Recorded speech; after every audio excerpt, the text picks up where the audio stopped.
আমরা আজকে করব ভগ্নাংশ।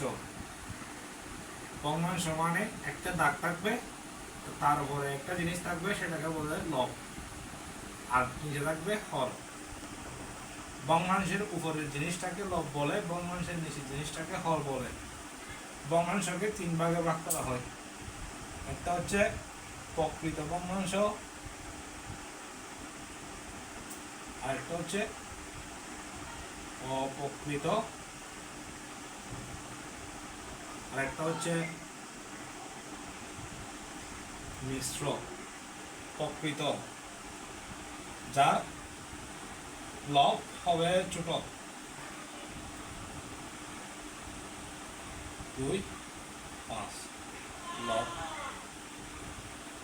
হর।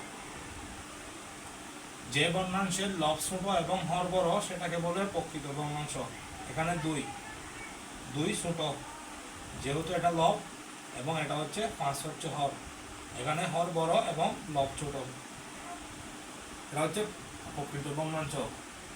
যে ভগ্নাংশের লব বড় হবে এবং হর হবে ছোট সেটাকে বলে অপ্রকৃত ভগ্নাংশ। উপরেরটাকে তো যেহেতু লব বলে, নিচেরটাকে বলে হর।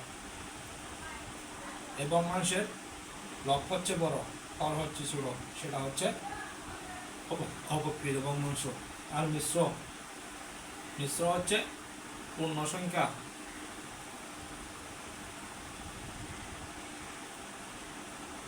যোগ পূর্ণ সংখ্যার সাথে যদি গুণ হিসেবে প্রকৃত ভগ্নাংশ থাকে সেটাকে বলে মিশ্র ভগ্নাংশ।